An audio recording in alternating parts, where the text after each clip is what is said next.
Shri Sachchidananda Sadhguru Sainath Maharaj key జై. నెల్లూరు శ్రీ ఎర్ర దర్గా స్వామివారి దివ్య చరిత్ర. గోప్యమైన దర్గా.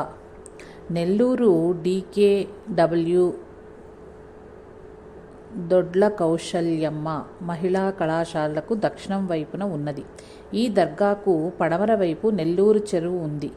టౌన్ బస్సులో అయితే పోలీస్ ఆఫీస్ స్టాప్లో దిగి పడమర వైపు వెళ్ళాలి. కొన్ని టౌన్లు బస్సులు పొదలకూరు రూట్ బస్సులు దర్గా ముందు నుండే పోతాయి. టెంకాయలు పూలు ప్రసాదాలు అమ్మే అంగళ్ళు కూడా దర్గా ముందు ఉన్నాయి. నెల్లూరులో రొట్టెల పండగ అని సంవత్సరంకొకసారి మొహరం నెల 12వ రోజున చేస్తారు.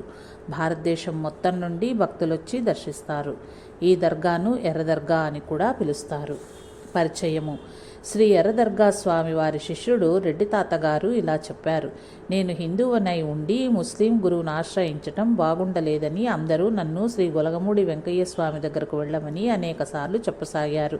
శ్రీ వెంకయ్య స్వామిని చూడాలని ఒకసారి మా గురువు గారైన సయ్యద్ అహ్మద్ బాబా గారికి చెప్పకుండా గొలగమూడి వచ్చాను. నేను శ్రీ వెంకయ్య స్వామి గారికి సాష్టాంగపడి లేవగానే అంతా ఒకటే కదయ్యా అన్నారు. నీ గురువు నేను ఒకటేననే భావం తేల్చారు. నెల్లూరులో మా గురువు గారి దగ్గరకు వెళ్ళాను. నేను ఏమీ చెప్పకముందే వచ్చాయా అన్నారు. నేను చెప్పకుండా నేను గొలగమూడి వచ్చిన విషయం వారికి తెలిసింది. ఈ విధంగా వారు తమ అభేద స్థితిని ఎరుకపరిచారు. వెంకయ్య స్వామి వారు అంతా ఒకటే కదయ్యా అనటంలో శ్రీ సయ్యద్ అహ్మద్ బాబా గారికి తనకు భేదం లేదని చెబుతున్నారు. కనుక ఈ మహనీయుని చరిత్ర కొంతైనా లోకమునకు తెలియచేయాలని నా తపన నేటికి ఫలించింది. శ్రీ షఫీ గారి వలన కొంతైనా వెల్లడించగలిగారు.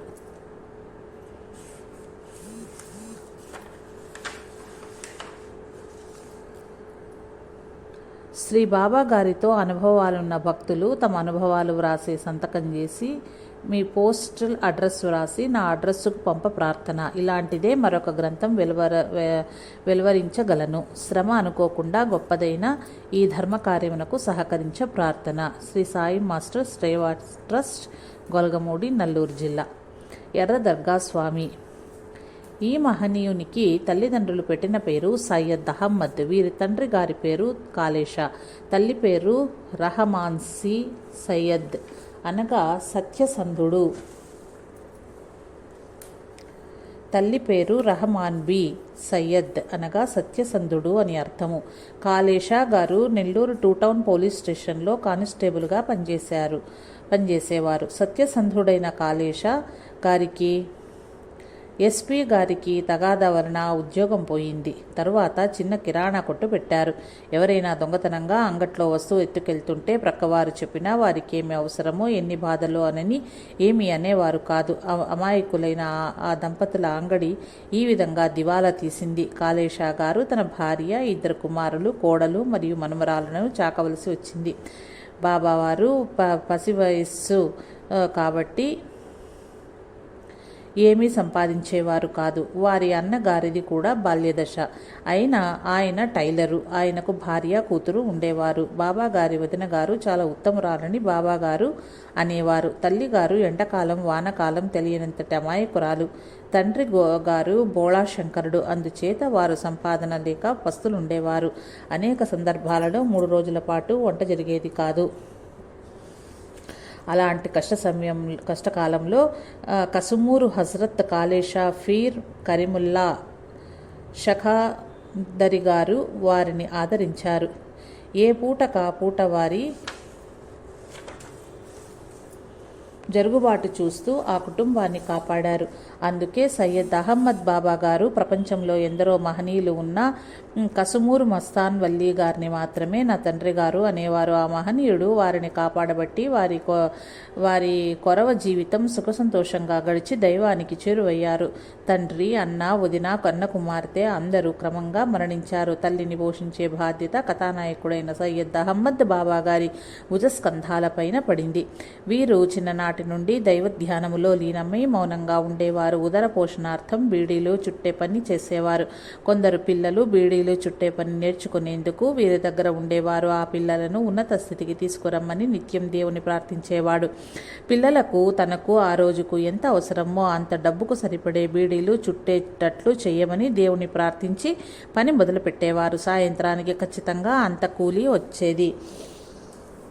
ఇలా కాలం పోతుండేది. ఒకరోజు పీర్ సూఫీ హాజీ హమీరుద్దీన్ చిష్టియా అనే మహనీయుడు ఔలియా పంజాబ్ నుండి నెల్లూరుకు బాబా గారిని వెతుక్కుంటూ ఆయన బీడీలు చుట్టే కంపెనీకి వచ్చారు. అప్పటికి బాబా వయస్సు 12 సంవత్సరాలు. ఆ మహనీయుడు అహ్మద్ బాబా గారిని ముత్తుకూరు దగ్గర సముద్ర తీరంనకు తీసుకువెళ్ళి తారక మంత్రోపదేశం చేసి అల్లా ధ్యానం నేర్పించి ఎవరికీ చెప్పని గోప్య విషయాలను చెప్పి, సయ్యద్, నువ్వెవరివో నాకు తెలుసు, నువ్వు నాకు గురువని, నేను నీకు ఏమి బోధించగలను అని, నీవు 7 తక్లీంలకు చక్రవర్తి అవుతావు అని చెప్పి వెళ్ళాడు. ఆయన చెప్పినట్లే సృష్టికర్త అయినటువంటి అల్లా నన్ను 14 తక్లీంలకు చక్రవర్తిని గావించాడు అని సయ్యద్ బాబా గారు షఫీరెడ్డి తాతగారులతో ఒక సందర్భంలో తెలిపారు. ఇలాంటి విషయాలు మనలాంటి వారికి మహనీయులు తెలపకపోతే ఎలా తెలుస్తుంది? గురూపదేశం అయ్యాక ఆయన నిత్య ఉపాసిగాను ఘోర తపస్విగాను మారాడు. అందరూ వీరికి పిచ్చి పట్టిందనుకున్నారు. వీరి తల్లి గారు ఇంటింటికి నీళ్లు మోసి పావలా బేడా సంపాదించి ఆ డబ్బుతో మంత్రగాళ్లను ఆశ్రయించి తన బిడ్డ పిచ్చి నయం చేయమని అర్థించేది. ఆమెకు డబ్బు పోవడం తప్ప తన బిడ్డకు గల దైవ ప్రేమను ఎవరు మాన్పగలరు? ఇలా కొంతకాలం గడిచింది. బాబాగారి అమ్మగారు అంతిమ దశలో మంచం పట్టినప్పుడు కంటికి రెప్పలా చూస్తూ పసిబిడ్డకు చేసినట్లు సేవలు చేసేవారు. తల్లిగారు స్వర్గస్థులైన తర్వాత 10 సంవత్సరములు బాబాగారు నెల్లూరులో కనపడలేదు. ఆ 10 సంవత్సరంలో కసుమూర్ మస్తాన్ వల్లి గారి నీడలో అడవులలో ఘోర తపస్సు గావించినారు. పూర్తిగా పండిపోయిన తరువాత సంకల్ప సిద్ధులై అగ్రస్థానంకు చేరి నెల్లూరు వేంచేసినారు. బొగ్గుతో గోడల మీద అల్లా మహమ్మద్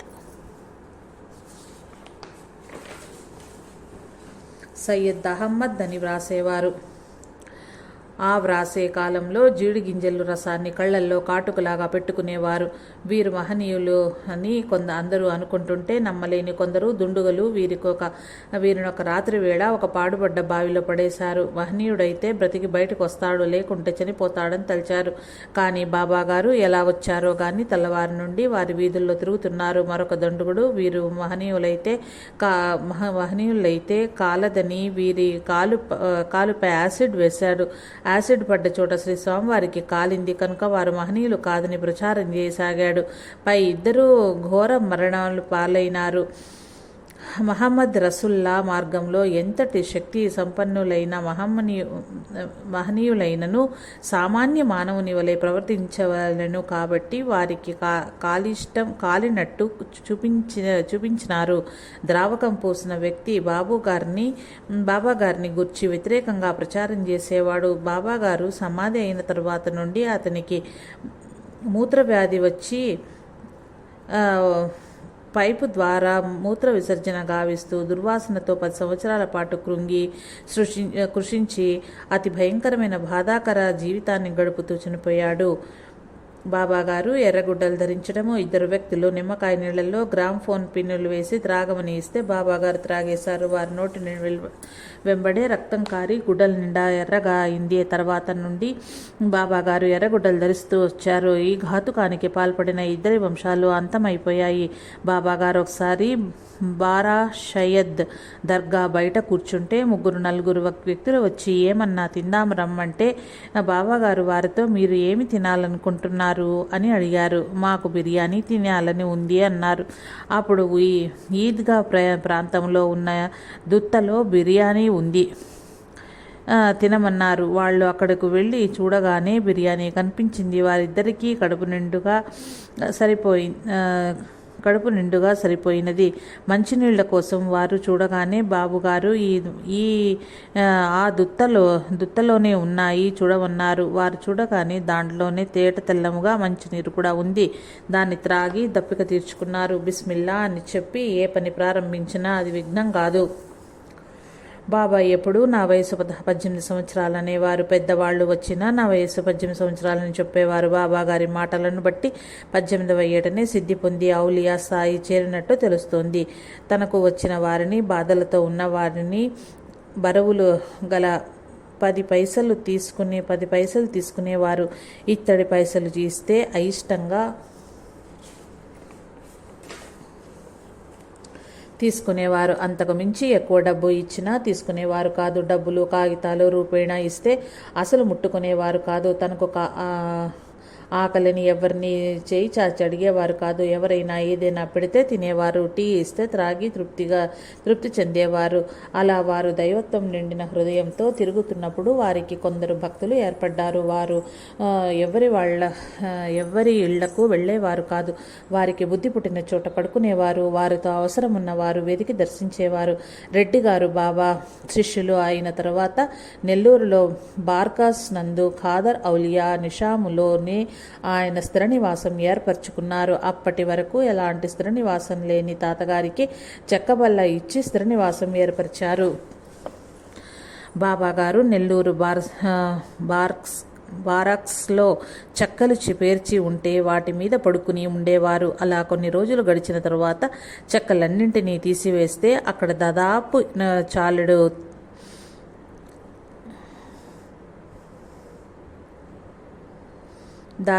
చాటెడు తేళ్లు ఉన్నాయి. ఈ చెక్కల మీద బాబాగారు 3 సంవత్సరాలు పడుకున్నారు. అప్పుడు ఎవరు కూడా తిన్నావా లేదా అని అడిగేవారే కాదు. ఒకతను ఆ పళ్ళాన్ని ఒకతను ఆ తేళ్లన్నింటినీ చంపి సయ్యద్ బాయి ఇన్ని తేళ్లు కుడుతుంటే ఎట్లా పడుకున్నావయ్యా అని అడిగితే, ఎందుకయ్యా వాటిని చంపినావు, అట్లాంటి పనులు మనం చెయ్యకూడదు అని బాబా చెప్పినారు.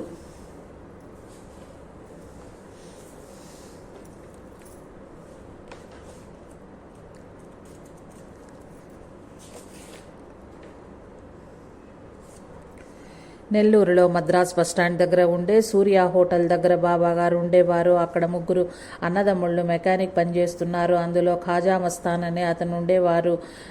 ఏదో ఊరి నుంచి ప్రతినిత్యము సాయంకాలం 5 గంటలకు ఒక బస్సు రిపేరీతో వచ్చేది. ఒకసారి ఆ బస్సు రంగనాథ స్వామి దేవస్థానం ఎదురుగా ఉన్న రైలు పట్టాల మీద ఆగిపోయింది. ఆ బస్సుకు సెల్ఫ్ బ్యాటరీ లేదు. నెట్టడానికి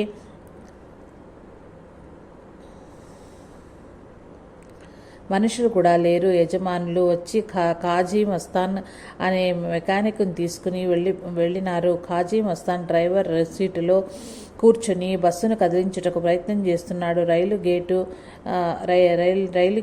ఆయన రైలు వచ్చేసింది.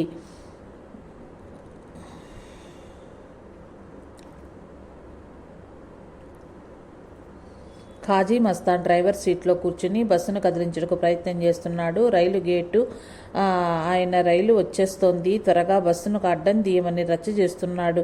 అందరూ ఖాజీ మస్తాన్ను రైలు వచ్చేస్తుంది, ముందుగా నీవు దిగి వచ్చేసాయి అని అరుస్తున్నారు. తన కళ్ళ ముందే బస్సు ముక్కలైపోతుందని తన ప్రాణం కూడా లెక్క చేయకుండా ప్రయత్నం చేస్తున్నాడు. ఒకప్పుడు ఇతనిలో సయ్యద్ అహ్మద్ బాబా గారు ఒక విషయం చెప్పారట. ఎప్పుడైనా అవసరం వస్తే పిలవయ్యా, వస్తాను అని చెప్పిన విషయం గుర్తొచ్చి సయ్యద్ సాబ్ మదద్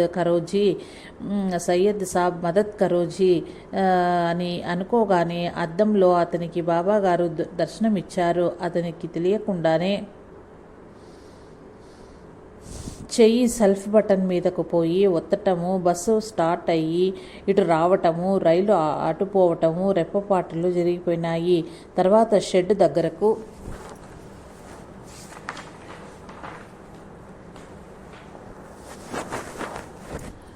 దగ్గరకు వచ్చి సెల్ఫ్ మోటార్ ఇప్పి చూస్తే అది ఎన్నో రోజుల క్రితమే కాలి బూడిదైపోయింది. బ్యాటరీ కన్నం అయింది.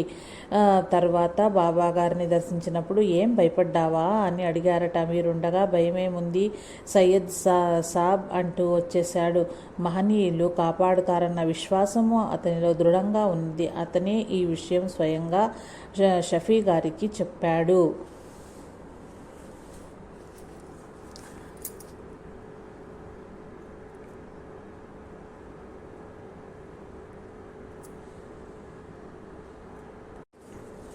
బాబా గారి గురించి షఫీ గారు ఇంకా ఇలా చెప్తున్నారు. బాబా గారు ఉండే చోట ఒక దుష్టశక్తి ఉండేది. అందువల్ల అక్కడ ఎవరు ఉండేవారు కాదు. వారు కాలం మోపిన తర్వాత ఆ స్థలంలో దుష్టశక్తులు దూరమయ్యాయి. ఈరోజు ఆ స్థలంలో సూర్య హోటల్ లాంటి ఎన్నో అందమైన భవనాలు లేచాయి. ఒకనాడు ఆ కాజీ మస్తాన్ షెడ్ దగ్గర బాబా గారు కూర్చుని ఉన్నారు. అక్కడ 5-6 మనుషులు కూడా ఉన్నారు. ఉన్నట్టుండి ఆయన వస్తున్నాడు, లేవయ్యా, కడప షేర్ వస్తున్నాడు అని అక్కడ నుండి వెళ్ళిపోయాడు. కాసేపట్లో కడప నుంచి పీరల్లా హుస్సేన్ వచ్చాడు. అక్కడ ఉన్నవారు ఆశ్చర్యపోయారు. తిరిగి బాబా గారు వచ్చినారు. కడప గురువు గారు బాబా గారిని గురించి 1వ స్థానంలో ఉన్నారు అని అన్నాడు. తాతగారు ఉన్న కాలంలోనే స్టేట్ బ్యాంక్లో పనిచేసే భాషాగారి భార్యకు దుష్టగ్రహం ఆవహించి బాధ పెడుతూ ఉండేది. వీళ్ళు బాబా దగ్గరకు వచ్చినప్పుడు ఇక్కడ 3 నిద్రలు చేయమన్నారు. వారిద్దరూ బాబా దగ్గరకు మట్టిలోనే నిద్రలు చేశారు. 3వ నిద్రకు బాగు చేసి పంపించారు. ఆ నమ్మకంతో బాబా గారు ఏమైనా చేస్తారు అని చెప్పి మొదట కమిటీ పెట్టించాడు. తాతగారి కోసం చిన్న రూమ్ కట్టించి సమాధిని కట్టించాడు. ఈ రోజు కూడా వీరికి ఏ లోటు లేకుండా అల్లా సర్వము చూచుకుంటున్నారు. ఒకనాడు అర్ధరాత్రి సమయంలో బాబా గారి దర్శనం కోసం ఒక హైందవ భక్తుడు వచ్చాడు. అతను బాబా కోసం వెతికి చివరకు ఎవరో చెప్పగా బాబా ఉన్న చోటుకు తెలుసుకుని అక్కడకు వెళ్ళాడు. అప్పుడు బాబా గారు ఒక ఖాళీ ప్రదేశంలో గట్టి మీద పడుకుని ఉన్నారు. వారి కంటిపైన తేళ్లు ప్రాకుతూ ఉన్నాయి. బాబా గారు వాటిని ఉద్దేశించి తినండి, బాగా తినండి, తృప్తి తీరా తినండి అని అంటున్నారు. ఆ దృశ్యాన్ని చూచేటప్పటికీ ఆ భక్తుడికి ముచ్చెమటలు పోసాయి. ఒకసారి బాబా వద్దకు ఒకతను వచ్చాడు. అతనికి 2 కళ్ళు బొత్తిగా కనిపించడం లేదు. అతను బాబాను వేడుకున్నాడు. బాబా అతనిపై అనుగ్రహించి తన మంచం తల వైపు ఒక అగరబత్తిని వెలిగించి మంచం చుట్టూ 3 సార్లు ప్రదక్షిణ చేసి వీలుంటే ఇటు చెరువు గట్టు దాకా లేకపోతే అటు సంతపేట మండపం దాకా ఎవరినైనా తోడు తీసుకుని పోయిరా. ఈ విధంగా 5 రోజులు చెయ్యి, దేవుడు మేలు చేస్తే ఆ తర్వాత చూద్దామని అన్నారు. ఆ అంధుడు భక్తి శ్రద్ధలతో బాబా చెప్పినట్లు చేశాడు. బాబా ఆశీర్వాద ఫలంతో దేవుని అనుగ్రహం వల్ల 4వ రోజుకి అతనికి బాగా చూపు వచ్చింది. జై సాయి మాస్టర్.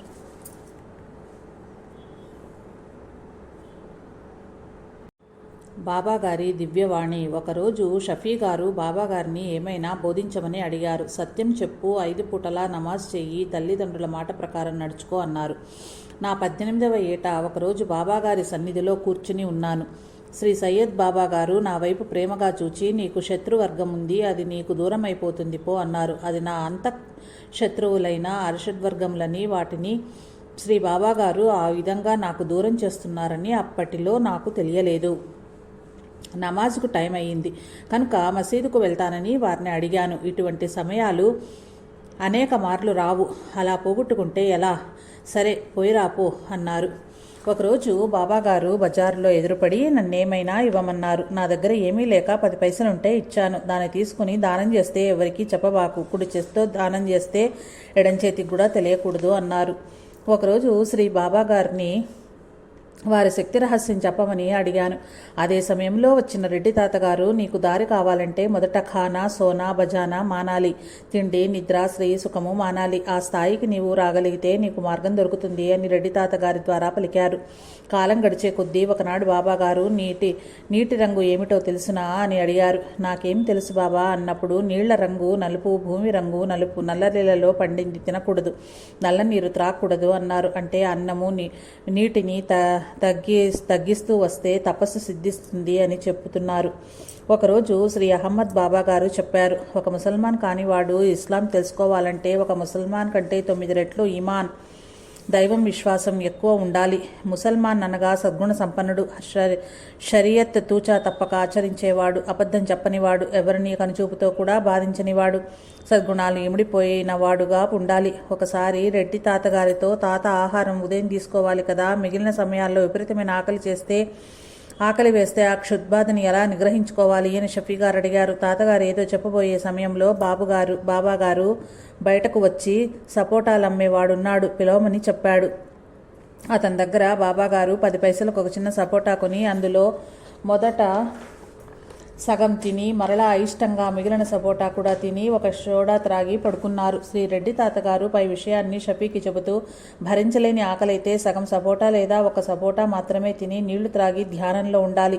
దీన్ని బాబాగారు ఇలా ఉండాలని నీకు తెలపటానికే చేశారు. ఇది జీవితాంతం నిలిచిపోయే సత్యం అని చెప్పారు. ఒక్కొక్కప్పుడు మాలోని చెడు సంస్కారాలు తొలగించేందుకు నిష్కారణంగా మమ్మల్ని తిట్టరాని తిట్లు తిట్టేవారు. ఒక వారం రోజుల్లో మాలో కలిగిన మార్పు తెలిసింది. నేను కానీ తాతగారు కానీ చెడు తలంపులు వచ్చినప్పుడు వెంటనే వారికి దూరంగా వెళ్ళిపోయేవాళ్ళము. సైతాన్ ప్రభావం వలన చెడ్డ కోరికలు నిగ్రహించుకోలేని చెడు తలంపులు వచ్చినప్పుడు ఔజు బిల్లాహి మినష్ సైతాన్ నిరజీం ఈ మంత్రం పఠించితే సైతాన్ ప్రభావం తొలగిపోతుందని అన్నారు. సయ్యద్ బాబాగారి దివ్యవాక్కు. నమాజు వల్ల ఎక్కువ మంది మహాపురుషులయ్యారు. నమాజ్ చేయకుండా చాలా కొద్ది మంది మహనీయులయ్యారు. అందువలన షరియత్ అనేది ప్రతి మనిషికి అవసరం. వ్యభిచారం చేసినా హత్య చేసినా దేవుడు క్షమిస్తాడు, కానీ సమాధులకు మ్రొక్కితే క్షమించడు అని నా సొంత షఫీ తెలివితో అనేవాడిని. కానీ ఈనాడు సయ్యద్ బాబాగారి దయ వల్ల, ఈ శ్రీ కసుమూరు మస్తానయ్య దయ వల్ల సమాధులకు మ్రొక్కి ఎంత గొప్ప మేలు పొందవచ్చునో తెలుసుకుని గతంలోని నా మూర్ఖపు మాటలు క్షమించమంటాడు షఫీ గారు. కసుమూరు మస్తానయ్య మాత్రమే కాక నాగురయ్య, తాజుద్దీన్ బాబాగారు, అజ్మీర్ ఆయన కూడా అమేషా సయ్యద్ బాబాగారి దర్శనార్థం వచ్చేవారు. అలాంటప్పుడు బాబాగారు తాతగారిని ఎక్కడికి పోనీయకుండా ఉండవనేవారు.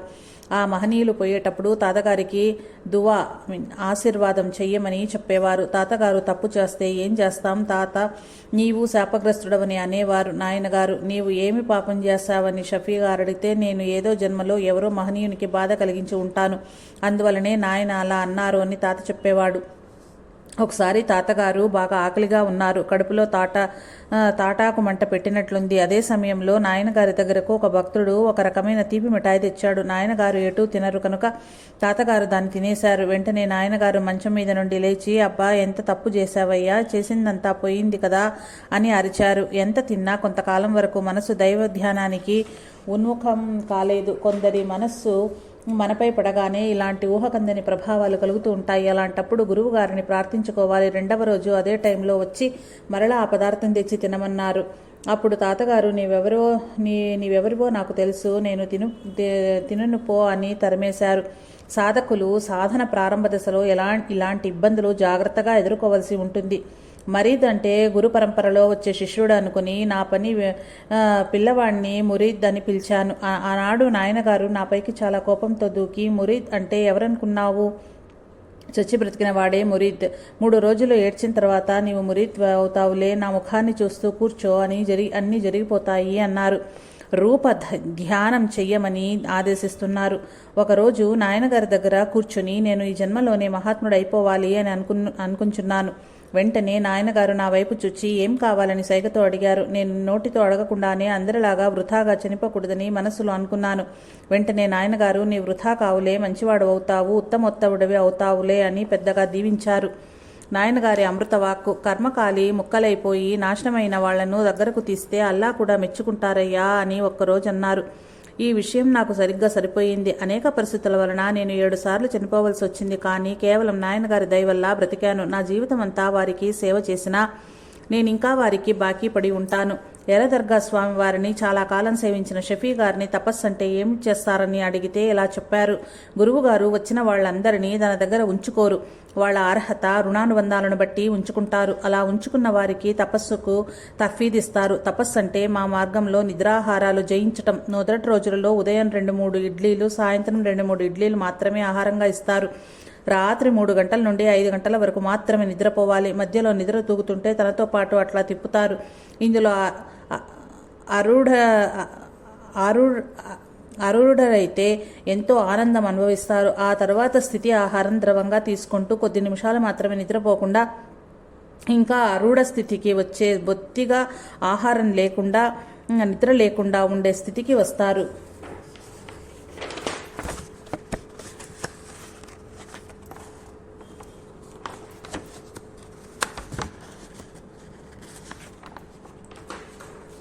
పెసల సుబ్బరామయ్య అను నేను చూచిన మహిమ. ఈ దర్గా మెయిన్ గేటు 2 వైపులా 2 వెండి కన్నులు బిగించి ఉన్నారు. ఒక భక్తునికి కళ్ళు కనిపించక చాలా డబ్బులు ఖర్చు పెట్టినాడు. అప్పుడు బాబాగారికి నాకు కళ్ళు వస్తే వెండి కన్నులు సమర్పిస్తారని మొక్కుకున్నాడు. తిరిగి కట్టిచూపు రాగానే వెండి కన్నులు సమర్పించుకున్నాడని అక్కడ ముజావర్లు చెప్పారు. నాయనగారు ఒకరోజు మాటల సందర్భంలో నాతో షఫీ ఇలా అన్నారు. ఆస్ట్రేలియా, మలేషియా, ఇండోనేషియా నుండే కాక ఆఫ్రికా నుండి కూడా ఇక్కడకు వస్తారు. అంటే అన్ని చోట్ల నుండి ప్రజలు ఇక్కడికి వచ్చి వారి బాధలు తీర్చుకుని వెళ్తారు. మానవులే కాదు దేవతలు కూడా వస్తారు. వీరే కాదు బేతాళుల వంటి వారు కూడా వస్తారని చెప్పారు. బేతాళుడు నాయన దర్శనానికి రావటం రెడ్డి తాతగారు స్వయంగా చూశారట. ఒకనాడు షఫీ గారు బాబా దగ్గర కూర్చున్నప్పుడు బాబాగారు ఇట్లా అన్నారు. మహమ్మద్ రసుల్లా వారు వస్తారు. నన్ను ఒడిలో ఎత్తుకుంటారు. ఏమి కావాలని అడుగుతారు. నేను ఏమి కోరుకుంటానో తెలుసా? నా ముందర ఉన్న వారిని క్షమించమని అడుగుతాను. ఆయన క్షమిస్తానులే అని అన్నారు. దీనికి అర్థం ఎవరైతే దర్గా దగ్గరకు దయ్యాలు, అనారోగ్యము, ఇంటి సమస్యలు మొదలగు బాధలతో వస్తారో వారి బాధలు తీరిపోతాయి. పెద్ద పెద్ద మహనీయులందరూ మహమ్మద్ రసుల్లాలా వారి దివ్య దర్శనానికి తప్పించిపోయేవారు.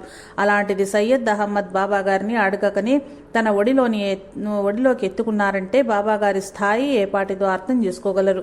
మనం తపస్సు చేస్తుంటే అందరూ దేవతలు వచ్చి పరీక్షలు పెడతారు. ఆ పరీక్షలన్నీ నెగ్గుకున్నప్పుడే మహాత్ముడయ్యేది. కాలు జారితే మధ్యలోనే పడిపోతాము. ఎందుకు వాళ్ళు అలా పరీక్షలు పెడతారు, విఘ్నాలు తెస్తారు అంటే 6,000 కోట్ల సంవత్సరాలు ఇంద్రుడు తపస్సు చేసి 3 లోకాలకు అధిపతి అయ్యాడు. ఈ మానవుడు 100 సంవత్సరాలు తపస్సు చేస్తే ఇంద్రుడి పైన అధిపతి అవుతాడు. అలా అవ్వాలంటే వీడిలో ఉండే దోషాలన్నీ తుడుచుకుని పోవాలి. అంటే వాళ్ళు పెట్టే పరీక్షలన్నీ తట్టుకుని నెగ్గుకు రావాలి. ఒకసారి నేను తాతగారు ఉన్నప్పుడు నాయన తాతగారితో, తాత ఈ జన్మ వృధా చేసుకుంటే కొన్ని కోట్ల సంవత్సరంలో ఏడ్చవలసి వస్తుంది అని 3 సార్లు చెప్పారు. అదే మాటల్ని నాకు ఉర్దూలో 3 సార్లు చెప్పారు. నాకు ఎప్పుడూ నాయన చెప్పిన మాటలే మనస్సులో దొరుకుతూ ఉండేవి. పై మాటలు నాయన చెప్పిన తర్వాత ఒకరోజు మిద్దెపై కూర్చుని బేల్దారి చేత పనిచేయిస్తూ ఆలోచిస్తున్నాను. అదేంటే చాలా తప్పు కదా. భగవంతుడు 100 సంవత్సరంలో ఆయుష్నిచ్చి ఈ 100 సంవత్సరాలలోపు మానవునికి ఆశ మొదలగు రకరకాల వికారాలు పెట్టి పొరపాటున తప్పు చేస్తే కోట్ల సంవత్సరాలు వెనక్కి వేసేస్తున్నాడే. అల్లా చాలా అన్యాయం చేస్తున్నాడే. 100కి 100 సంవత్సరాలే శిక్ష వేయాలి, కానీ కోట్ల సంవత్సరాలు వేయడం ఏంటి అని అనుకుని మర్చిపోయాను. 3వ రోజు ఇక్కడ దర్గాల దగ్గరకు వచ్చాను. సమాధిలో నుండి మైకు మాట్లాడినట్లుగా శబ్దం వినిపిస్తోంది. ఒరేయ్, 6,000 కోట్ల సంవత్సరంలో తపస్సు చేసి ఇంద్రాధికారం పొందిన ఇంద్రునిపై కేవలం మానవుడు 100 సంవత్సరాలు తపస్సు చేయటం వలన ఇంద్రుడిపై అధికారం అవుతున్నాడు. అది చేయకపోతే కోట్ల సంవత్సరముల బాధలను అనుభవించటంలో తప్పు లేదు అన్నారు. ఈ మాటలు స్పష్టంగా నాకు సమాధి నుండి వినిపించాయి. ఇలా ఎన్నో విషయాలు స్పష్టంగా శబ్దంతో సమాధానం చెప్పేవారు.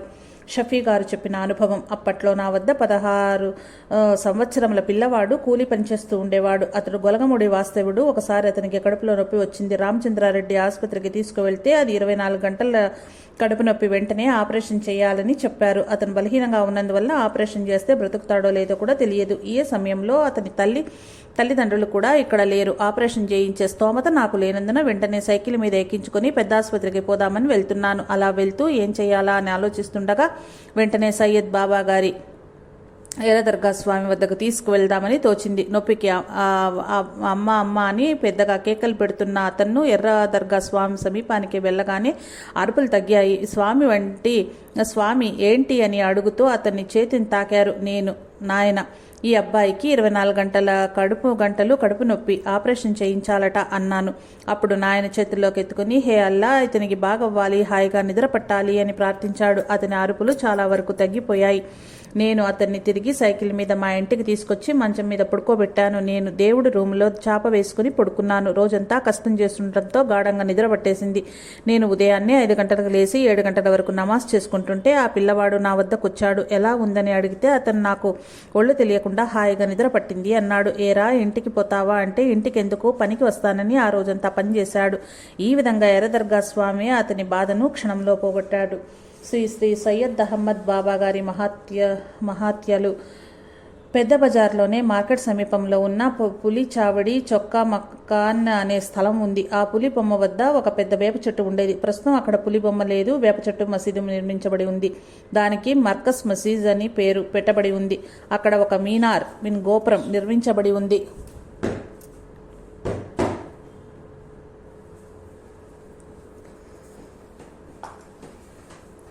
ఒకనాడు ఆ పులి చావడి అరుగు మీద చెట్టు చాటున బాబాగారు నిద్రపోతున్నారు. రాత్రి సుమారు 1 ప్రాంతంలో నిర్మానుష్యంగా ఉన్న ఆ నిషీధ సమయంలో ఒకతను ఇంటికి పోతున్నాడు. ఆ చెట్టు వద్ద పెట్రోమాక్స్ లైటు కాంతి కనిపించింది. ఈ చెట్టు వద్ద ఈ లైటుని ఎందుకు పెట్టారబ్బా అనుకుంటూ చెట్టును సమీపించాడు. అతను చెట్టు దగ్గరకు వెళ్ళగానే లైట్ కాంతి మాయమైపోయింది. అతను దిగ్భ్రాంతి చెంది అక్కడ పడుకోనున్న ఒక వ్యక్తిని చూచి ఓహో సయ్యద్ సాహెబ్ గారా అని అనుకుని ఇంటికి వెళ్ళిపోయాడు. మరో రోజు అతను ఆ విషయాన్ని నలుగురితో చెప్పాడు. ఒకరోజు ఒక చిత్రమైన ఆత్మబోధ చేసి ఇతరులను చెప్పవద్దని చెప్పారు. బాబా గారికి ప్రచారం అంటే పనికిరాదు. తనను గుర్తించి తన వద్దకు వచ్చిన వారి సమస్యల పరిష్కారంకు తన శాయశక్తులా సహాయపడేవారు, దువా చేసేవారు. దానికి ప్రతిఫలం ఆశించేవారు కాదు. ఎవరైనా సంతోషంగా కానుక రూపంలో డబ్బు ఇవ్వబోగా తీసుకునేవారు కాదు. ఈ విషయం అచ్చం శ్రీ వెంకయ్య స్వామి వారు పెసల సుబ్బయ్యరామయ్యకు ఎట్లంటే అట్లా మాట్లాడుతావేమి అని తన దివ్యత్వాన్ని గురించి ఇతరులకు చెప్పకుండా చేసినట్లుంది. అందుకే కాబోలు శ్రీ స్వామివారు అంతా ఒకటే కదయ్యా అని శ్రీ బాబా గారి శిష్యునితో అంటారు. షఫీ గారు ఇలా చెప్పారు. పెన్నా నది కట్ట మీద ఉన్న పాత పెద్ద హాస్పిటల్ దగ్గర ఒక పేదరాలు నివసించేది. ఈమె కొడుకు పేరు మస్తాన్. వెల్డింగ్ పనిచేసేవారు. ఒకసారి వారి ఇంట్లో చేపల కూర వండుతున్నారు. ఆ సమయంలో బాబా గారు వారింటికి వచ్చి ఒక చన్ పాడారు. పాడినవాడు సరైన వాడైతే ఆ శబ్దానికి ఆ ఉడికే పలికి తట్టలు బతకాలి అన్నారు. ఆ మాటలతో ఉడికే పాత్రలో చేపలు తిరుగుతూ కనపడ్డాయి. ఈ విషయం అందరికీ చెప్తే వారికి కూరలాగానే కనిపిస్తుంది. భక్తి కల వారికి తప్ప అందరికీ చూపితే మహత్యం నశిస్తుంది. మహాత్ములు లోకానికి వెల్లడి కారు. 1968 సంవత్సరం ప్రాంతంలో వడగళ్ల వాన కురిసింది. అప్పుడు బాబా గారు ఒక సన్నిహితుడితో కలిసి ఒక రూమ్లో ఉన్నారు. ఆ రూమ్ అతి పురాతనమైంది. బయట ఉరుములు మెరుపులతో హోరున గాలి వాన పడుతూ ఉంది. ఈ గాలి వానకు ఈ రూము ఎక్కడ విరగబడుతుందోనని ఆ సన్నిహితుడికి భయం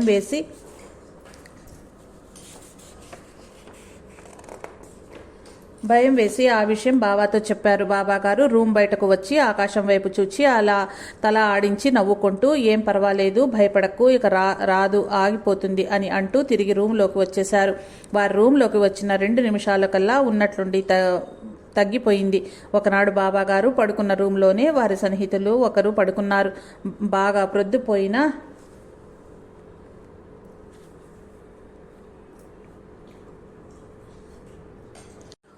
ఒకనాడు బాబా గారు పడుకున్న రూమ్లోనే వారి సన్నిహితులు ఒకరు పడుకున్నారు. బాగా ప్రొద్దుపోయిన తర్వాత ఎవరో తలుపు తోసినట్లు అనిపిస్తే ఆ సన్నిహితుడు కళ్ళు తెరిచి చూచాడు. ఏదో ఆకారం లోపలికి వచ్చి బాబాకు ప్రణామం చేసి తిరిగి వెళ్ళిపోయింది. ఏమిటి విచిత్రం, ఎవరిది ఆకారం అని ఆ సన్నిహితుడు అనుకుంటూ ఉండగా బాబా గారు ఆ సన్నిహితుడిని పిలిచి లేచిపోయి తలుపుకు గడియ పెట్టు, లేకపోతే ఎవరెవరో లోపలికి వచ్చేస్తుంటారు, కాసేపు కూడా శాంతిగా ఉండనివ్వరు అని అన్నారు. అప్పుడు ఆ సన్నిహితుడు ఆ వచ్చిన ఆకారం ఏదో అదృశ్య శక్తి అయి ఉంటుందనుకుని లేచి వెళ్లి తలుపుకు గడియం బిగించాడు. బాబాగారికి సామాన్యులే కాక స్థితిపరులు కూడా సన్నిహితులు ఉన్నారు. ఒకనాడు బాబాగారు అటువంటి స్థితిపరుడైన ఒక సన్నిహితునితో పాటు మరికొంతమందితో కలిసి కూర్చొని ఏదో దేవునిపై చర్చలు జరుపుతున్నారు. అప్పుడు సమయం సాయంత్రం నమాజ్ వేళ అయి ఉంటుంది. బాబా గారు ఉన్నట్లుండి చర్చను ఆపివేసి ఆ స్థితి పరుడైన సన్నిహితుణ్ణి పిలిచి అగరబత్తి వెలిగించమన్నాడు. అతను అగరబత్తి వెలిగించాడు. అగరబత్తి కాలుతూ ఉంటే బాబాగారు ఆ పొగను చూస్తూ మనిషి శరీరంలో నుంచి ప్రాణవాయువు కూడా ఇదే విధంగా కదా గాలిలో కలిసి ఎగిరిపోతుంది అని అన్నారు. వెంటనే ఆ స్థితి పరుడైన సన్నిహితుడు అవునని అన్నాడు. బాబాగారు అతని సమాధానానికి నెమ్మదిగా నవ్వుతూ అలా ఎప్పుడు ఎవరైనా ఎగిరిపోయి ఉంటే వారికి నీవు తప్పకుండా సహాయం చేయాలి అని అన్నారు. ఆ మాటలతో ఆ స్థితిపరుడు కాస్త తికమకపడి ప్రక్కన ఉన్న మరో సన్నిహితుడితో బాబాగారి మాటల్లోని ఆంతర్యమేమిటి అని అడిగాడు. బాబాగారి మాటల్లో ఎంతో అర్థం ఉన్నదని నీకు సంబంధించిన వారి చావు కబురు వింటావని, వారికి నీవు సహాయం చేయాలని, నీ దగ్గర సహాయం అర్థించేవారు నీ దగ్గర పనిచేసేవారే అయి ఉంటారని, కాబట్టి అలాంటి వార్త నీవు వింటే వారికి కాదనకుండా సహాయం చేయాలని చేయాలని బాబాగారి మాటలకు అర్థమని సన్నిహితుడు వివరించాడు. ఆ మాటల సందర్భంలో ఆ స్థితిపరుడు వద్ద పనిచేసే ఒకతను హడావుడిగా వచ్చి, అయ్యా, మా తండ్రి చనిపోయాడు, నా జీతంలో నుంచి 100 రూపాయలు ఇప్పించండి అని ప్రాధేయపడ్డాడు. ఆ రోజుల్లో 100 రూపాయలు అంటే ఈ రోజుల్లో 1000 రూపాయలతో సమానం. క్షణాల మీద జరిగిన సంఘటనకు అందరూ నివ్వెరబోయారు. వెంటనే ఆ స్థితిపరుడు అతడికి చీటీ వ్రాసిచ్చి, ఇది తీసుకెళ్లి గుమాస్తా దగ్గర ఇచ్చి డబ్బు తీసుకోపో అని అన్నారు. వెంకటరెడ్డి, శెట్టిగుంట రోడ్డు, నెల్లూరు వారు ఇలా చెబుతున్నారు. నేను బింగినపల్లిలో జన్మించాను. 18 సంవత్సరాల్లో నాకు వివాహమైంది. అప్పటికే ఒక శక్తి నన్ను వెంటాడుతుంది. అప్పట్లో ఆ శక్తి ఏంటని తెలుసుకోవాలనే ఆలోచనే లేదు. 1983లో ఒక బంకు పెట్టుకున్నాను. రోజుకు 200-300 ఆదాయం వచ్చేది. డబ్బంటే లెక్కలేదు. డబ్బు వల్ల దుర్వ్యసనాల పాలయ్యాను.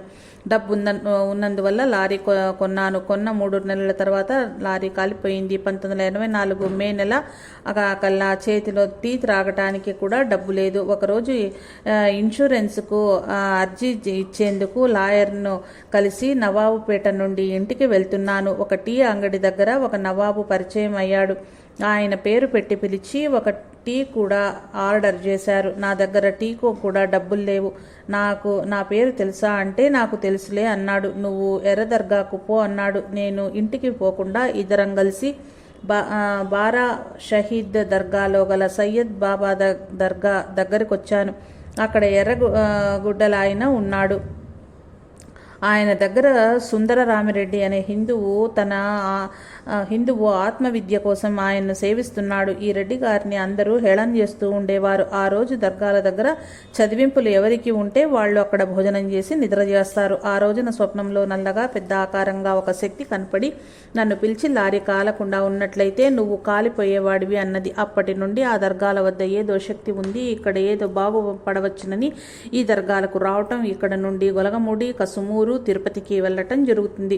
బాబాగారు ఏ క్షణంలో ఏం జరగబోతుందో చెప్పేవారు. వారి సన్నిహితులకు ఏదైనా ఆపదో, నష్టమో, తదితర సామాజిక బాధలు, రాబోయే పరిస్థితులు ఉంటే వారిని వెంటనే హెచ్చరించేవారు. వాటికి తరుణోపాయం కూడా చెప్పేవారు. బాబా మాటను విశ్వసించి వారిని నమ్మి చెప్పినట్లు అనుసరించిన వారు అటువంటి బాధలు, కష్టాల్లో నుంచి తట్టుకునేవారు. లేనివారు వాటిని అనుభవించేవారు.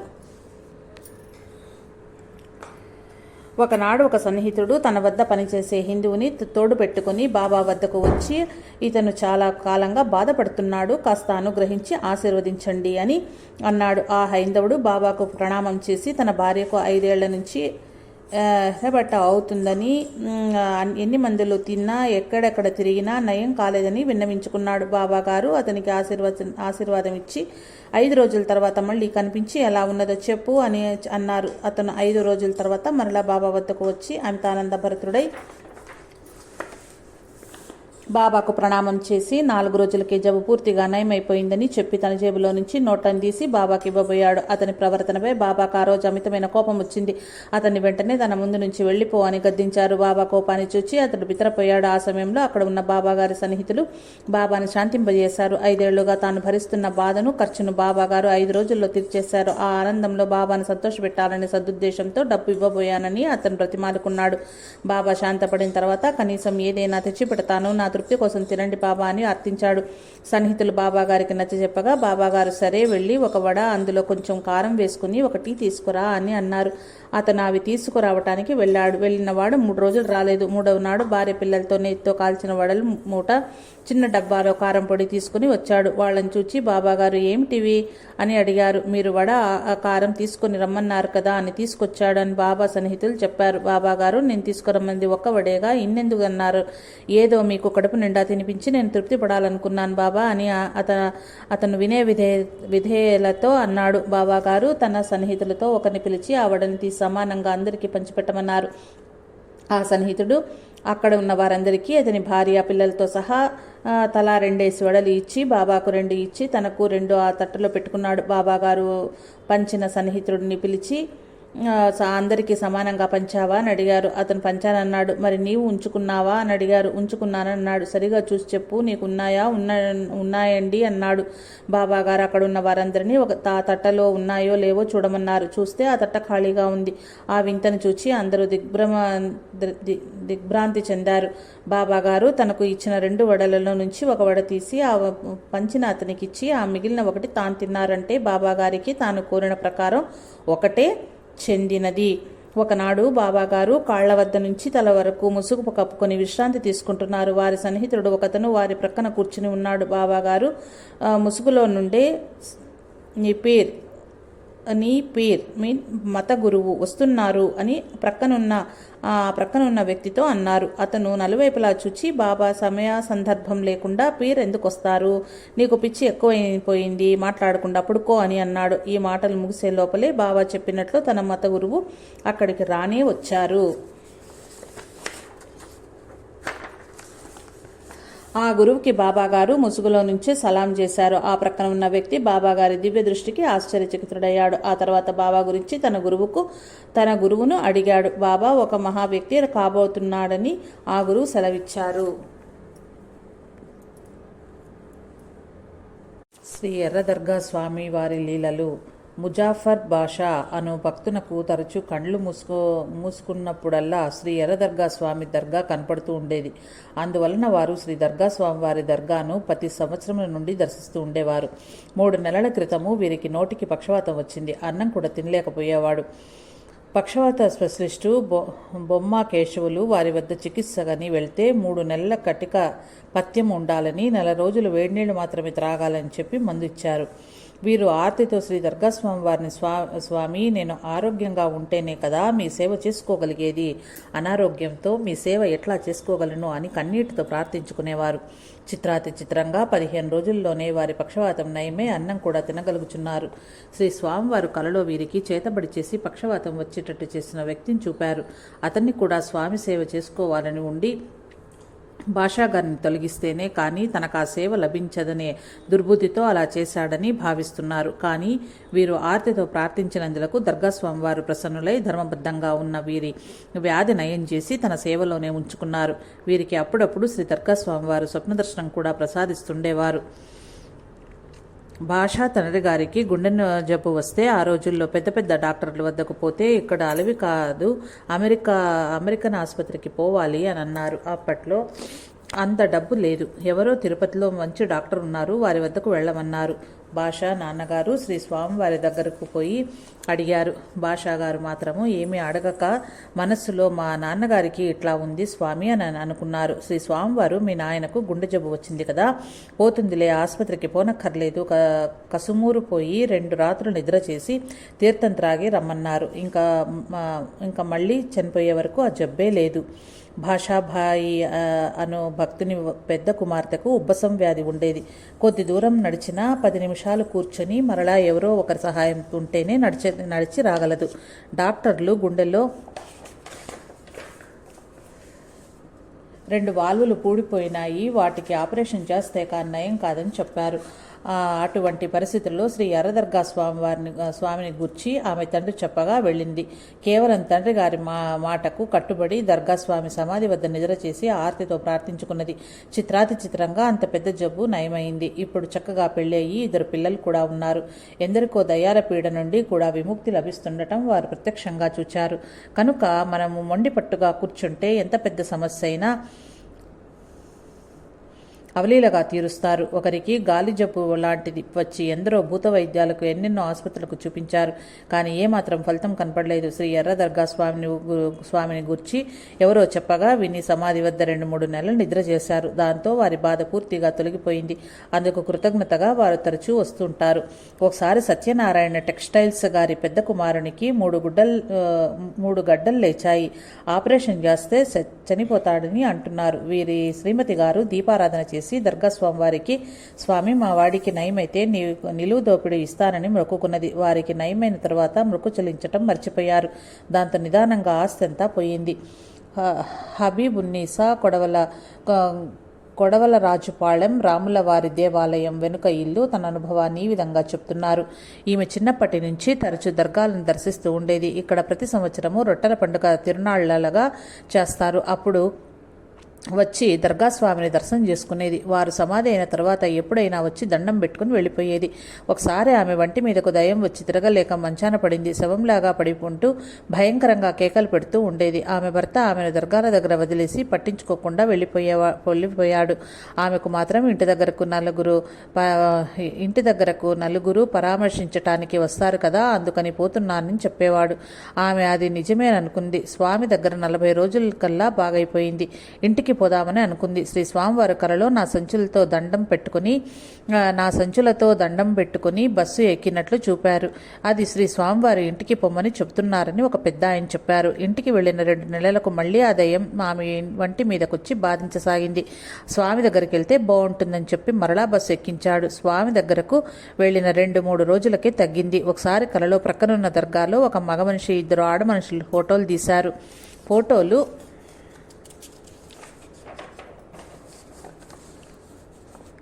రూపంలో నీకు ఇబ్బంది కలిగిస్తున్నారని ఒక సాహెబ్ చెప్పారు. ఒక ఆవిడకు గాలి వచ్చి నీ మొగుడే నీ మీద కసి పెట్టుకుని చంపాలని చూస్తున్నాడు, అందువల్ల ఇలా తగ్గటం మరలా రావటం జరుగుతుంది.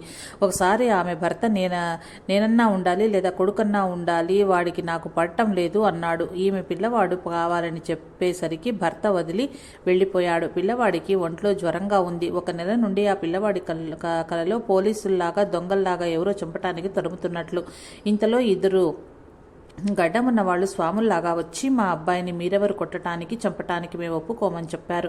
తర్వాత డాక్టర్ దగ్గరకు పోతే టైఫాయిడ్ జ్వరమని మందులు ఇచ్చారు. 2 రోజుల్లో జ్వరం తగ్గిపోయింది. అప్పుడు ఆమెకు చలిచలిగా ఉన్నది. డాక్టర్కు చూపించి ఇంజెక్షన్ చేయించుకొని 2 మాత్రలు తీసుకుని బస్సు ఎక్కి దర్గాల దగ్గరకు వచ్చిన తర్వాత గిరగిరా తిరిగి పడిపోయింది. 1 నెల రోజులు కూడా పైకి లేవలేకపోయింది. 1 నెల నాటికి శ్రీ స్వామివారు బాగు చేశారు. ఈ రోజుకి కూడా డాక్టర్ను చూపించము. 5 సంవత్సరముల నుండి స్వామి దగ్గరే తీర్థ ప్రసాదాలు తీసుకుంటూ ఉంటారు. వెంకటరెడ్డి గారి అనుభవాలు. స్నేహితుల వల్ల పాన్ పరాకు గుట్కాలు తినటం ప్రారంభమైంది. రోజుకు 20 దాకా తింటున్నాను. నోరు వాసన కొట్టి నా పన్ను రంధ్రం పడింది. నొప్పికి తట్టుకోలేక ఇంట్లోనే పడుకున్నాను. రెడ్డి తాత కర్ర తీసుకుని వచ్చి తట్టి, ఎందుకయ్యా అంత బాధపడతావు? హాస్పిటల్లో పన్ను పుచ్చిపోయినప్పుడు ఇచ్చే నీళ్లు పుక్కలించి పూసి అలా రవ్వంతసేపు దర్గాల దగ్గర పడుకుని వస్తే పోతుంది అన్నారు. సైకిల్పై దర్గాల దగ్గరకు వచ్చి తీర్థం తీసుకుని పుక్కిలించి పూసి మరలా తీర్థం తీసుకున్నాను. ఇలాంటి మహాత్ములు నమ్మినప్పుడు ఒక పెద్ద యాక్సిడెంట్ కూడా చీమ కుట్టినంత మాత్రము బాధతో విడిపోతాయని ఈయన నమ్మకము. నా 2వ కుమారునికి 12 సంవత్సరాల అబ్బాయి. రక్త విరోచనాలయ్యి నేను గూడూరు నుండి వచ్చేటప్పటికి మంచమంతా రక్తదారాలు దారులుగా అల్లుకుపోయినట్టుంది. ఉడకబెట్టిన సేమియాలాగా పిల్లవాడు చుట్టుకుపోయాడు. ఆ బాధ తట్టుకోలేక ఏడుస్తున్నాడు.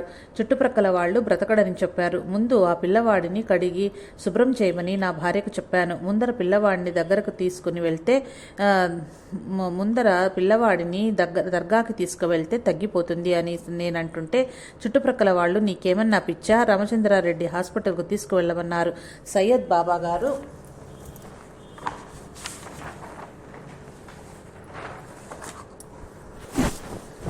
రెడ్డి తాతగారు ఆ దర్గాలను పెద్ద హాస్పిటల్ అని చెప్పటమే కాక నాకు అనుభవాలు ఉన్నందున బిడ్డను ఆటోలో దర్గాకు తీసుకుని వచ్చాము. పిల్లవాడికి ఆయన పేరు చెప్పి తీర్థం ఇచ్చి, బాబా వీడు నీ బిడ్డ, వీడు చనిపోతాడని అందరికీ తెలుసు, బ్రతికించుకుంటావో లేక చెప్పుకుంటావో నీ ఇష్టమని పిల్లవాడిని దర్గా ముందర కొయ్యల మీద పడుకోబెట్టి బయటకు వచ్చేసాము. 10 నిమిషాల తర్వాత ఆ పిల్లవాడు నాన్న అని పిలిచి ఆకలి అన్నాడు. 4 బొండాలు ఆదరా బదరాగా తిని 2 గ్లాసుల మంచినీళ్ళు త్రాగాడు. సాయంత్రం 6 గంటలకు ఇంటికి పోదామన్నాడు. ఇప్పటికీ అతనికి ఏ జబ్బు లేదు, ఆసుపత్రికి ఏ అవసరమూ లేదు.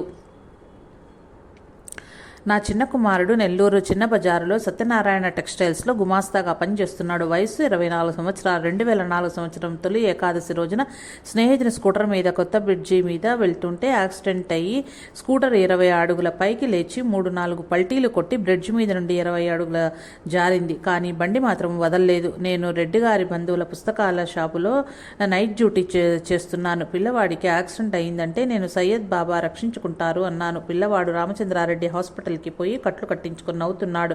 ఎడం చేయి విరిగింది. ప్రస్తుతం పూర్తిగా స్వాధీనంలోకి వచ్చింది. శ్రీ బాబాగారి దివ్య హస్తము లేకుంటే పిల్లవాడు బ్రతికే ప్రసక్తే లేదు.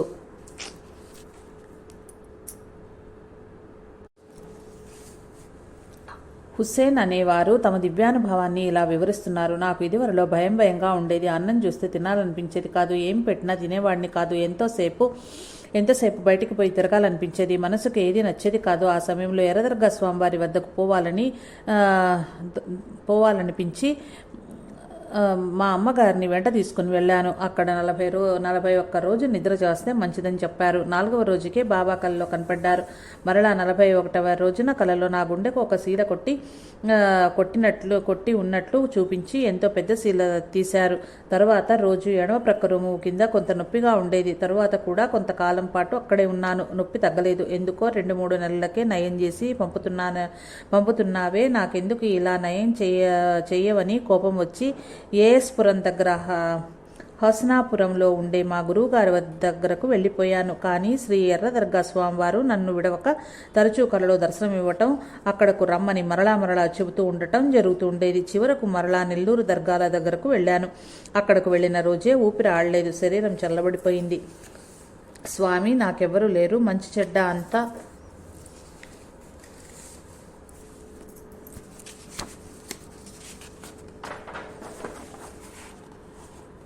మీరే దిక్కు ప్రభు అని ప్రార్థించుకున్నాను. అంతటితో ఆ బాధ పోయింది. మీరు నన్ను వదిలినా నేను మిమ్మల్ని వదలను అన్న శ్రీ వెంకయ్య స్వామివారి మాట గుర్తుకు తెస్తుంది ఈ అనుభవము.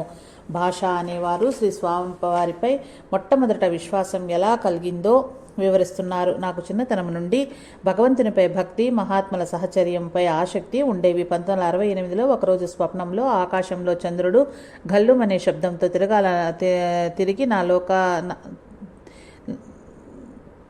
తిరిగి నాలోకొచ్చి నిలబడిపోయాడు. ఇది శ్రీ ఎర్రదర్గా స్వామి వద్దకు పోయే ముందు రోజు రాత్రి వచ్చిన స్వప్నము. నేను మొదటిసారిగా దర్శించుకున్నప్పుడు స్వామి డాక్టర్ సలాం గారి అరుగుపై మంచం మీద కూర్చొని ఉన్నారు. నా మనస్సులో వీరు నిజమైన మహాత్ములే అయితే వీరి కోసం తెచ్చిన బోండాలను అడిగి తీసుకుని తినాలి అని అనుకున్నాను. వెంటనే స్వామివారు లేక రావో అన్నారు. బోండాలు తింటుంటే నాకు ప్రసాదంగా పెట్టాలనుకున్నాను. అలా అనుకుంటుండగానే ఒకటి ఇచ్చేశారు. అక్కడ కూజాలో నీళ్లున్నాయి, తీయమన్నారు. వారు త్రాగుతుంటే వారు త్రాగిన నీరు నాకు త్రాగించాలనుకున్నాను. వెంటనే నీళ్లు ఇచ్చి త్రాగమన్నారు. నా మనసులో భావాన్ని ఆయనకు తెలిసిపోతున్నాయి. ఈయన ఊహకందని గొప్ప మహాత్ములు అని వారికి శరణాగతి చేశాను. శ్రీ స్వామివారి శిష్యుడు రెడ్డి తాతగారు. శ్రీ స్వామి శిష్యుడు రెడ్డి తాతగారు. మొదటి పేరు సుందరరామిరెడ్డి. వారిది సూళ్లూరుపేట. తల్లిగారిది కోడూరు. వీరి తల్లిగారు కొన్ని సమస్యలకు తట్టుకోలేక తాత 7-8 నెలలు గర్భంలో ఉన్నప్పుడు నీళ్లల్లో దూకేసింది. ఆమెకు దూకడమే తెలుసు. ఉదయం 4 గంటలకు లేచి చూస్తే తడి పొడి బట్టలతో గట్టు మీద పండబెట్టినారు. తిరిగి ఆమెకు చావాలనిపించటం లేదు. ఆమె తిరిగి ఇంటికి వెళ్ళిపోయింది. ఆమెను రక్షించింది ఎవరన్నది బాబాగారి వద్దకు వచ్చి తర్వాత స్పష్టంగా తెలిసింది. బాబాగారు అన్నారట, అమ్మ కడుపులో నుంచి కాపాడుతున్నానులేయా అని. ఎవరు ఎక్కడ తయారవుతారు అనేది కూడా మహనీయులకు తెలుసు. వాళ్ళమ్మ బావిలో దూకినప్పుడే రెడ్డి తాత చనిపోవలసింది. కానీ బాబాగారు మాత్రం కాపాడుతూ వచ్చారు. రెడ్డి తాతగారు బ్రహ్మచర్యంతోనే తపస్సు సాధ్యమవుతుందని వివాహం చేసుకోకుండా కాలం వెళ్ళబుచ్చున్నాడు. వీరి పెద్దమ్మ మంచి స్థితి పరులారు. ఆమె మనుమరాలని వారికి ఇవ్వాలని ఉద్దేశంతో ఒకరోజు తాతగారు రూమ్లో నిద్రపోయేటప్పుడు ఈమె తన మనుమరాలతో మేము హరికథకు పోతున్నాము, మేము వచ్చేలోగా వాడిని నీవాడిగా చేసుకోని చెప్పి ఆమెను రూమ్లోకి పంపించారు. తాతగారు ఆ అమ్మాయిని తాకితే తప్పకుండా పెళ్లి చేసుకోవలసి వస్తుంది, నా జన్మ వృధా అయిపోతుంది అనుకుని ఆమెను తాకను కూడా లేదు. అప్పుడు వారు తాతగారిని పెళ్లి చేసుకోమని అడగ్గా నాకు వద్దు గాని మా తమ్ముడికిచ్చి పెళ్లి చేయమండి అని అన్నారు. తాతగారు ఎప్పుడూ ఓం రామ ఓం శివ అని అంటూ భగవన్నామను స్మరణ చేసేవారు. రాత్రిపూట పడుకుని దీర్ఘంగా ఓ పరమాత్మ నాకు సరైన గురువుని ఇవ్వవయ్యా అంటూ ప్రార్థించేవారు. ఎవరైనా స్వాములని చెప్పి వస్తే వారిని పరీక్షించి నకిలీ స్వాములను అయితే తరిమి కొట్టేవారు. ఇలా వెతుకుతూ ఉండటంలో 50 ఏళ్లు గడిచిపోయినవి. ఆ రోజుల్లో ఎవరైనా మంత్రగాడు ఊరిలోకి వచ్చి భయపడితే అతన్ని చూచి ఊరు మొత్తం వణికిపోయేది. మంత్రగాడు బూతులు తిట్టినా కూడా ఏమి అనేవారు కాదు. ఒకరోజు తాతగారు పొలం నుంచి వస్తూ ఉంటే ఒక మంత్రగాడు సంసారాల ఇళ్లలో అడుక్కుంటూ కూడా వాళ్లను చాలా చెడ్డ భాషల్లో తిడుతూ ఉండేవారు. తాతగారు అతన్ని నీవు వాళ్ళ ఇళ్లల్లో అడుక్కోవడమే కాక వాళ్ళను బూతులు తిడుతున్నావా అని ఎదిరించేవాడు. మంత్రగాడు ఎవరితో మాట్లాడుతున్నావో తెలుసా అని బెదిరించగా, ఎవరితోరా అంటూ 4 దెబ్బలు తగిలించి బావిలో పడేసి ఇప్పుడు నీ నెత్తి మీద రాయి వేసి చంపుతాననేవాడు. మంత్రగాడు కుయ్యో మర్రో అని కాళ్ళ వేళ్ళ పడి క్షమించమని అడిగేవాడు. తాతగారు అతన్ని బావిలో నుంచి బయటకు లాగి, ఈ చుట్టుప్రక్కల ఊళ్ళల్లో కనపడ్డావంటే ఇక బ్రతకవని బెదిరించి పంపివేశాను. తాతగారు అంత ధైర్యశాలి. 2వ ప్రపంచ యుద్ధ కాలంలో మిలిటరీ వారు వచ్చి సముద్రం దగ్గర రక్షణ గుడారాలు ఏర్పరచుకున్నారు. ఊరిలోని స్త్రీలు నీళ్లకు పోతుంటే బలవంతంగా ఎత్తుకుపోయి వారిని దోచుకోవటం జరిగింది. అప్పుడు తాతగారు అతని స్నేహితుడు తాటి దెబ్బలు చీల్చుకుని మిలిటరీ వాళ్లను వాయించేసేవారు. ఇతని స్నేహితుడు భయపడి పారిపోయాడు. మిలిటరీ వాళ్లల్లో ఒకడు తుపాకీ పడేసి అడ్డదారి గుండా నెల్లూరుకి చేరి ఈ విషయం పోలీసులకు తెలిపాడు. తాతగారు వాళ్లకు సంబంధించిన పుస్తకాలు, తుపాకీలు, లైసెన్సులు దాచిపెట్టినారు. పెద్ద ఆఫీసర్లు వచ్చి ఊర్లోకి వారందరినీ విచారించినారు. ఎవరూ తాతగారి గురించి చెప్పలేదు. ఎవరూ చెప్పకపోయేసరికి వచ్చినటువంటి పై అధికారి మిలిటరీ వారిని దండించింది. ఎవరో అతన్ని మా ముందుకు రమ్మనండి, అతన్ని మేము ఏమి అనము అని అతని వాదన కూడా వింటాము అన్నారు. తాతగారు మిద్దె మీద నుండి ఈ మాటల్ని వింటున్నారు. వెంటనే తుపాకీ తీసుకువచ్చి వారి ముందు పడేసి నిలబడినారు.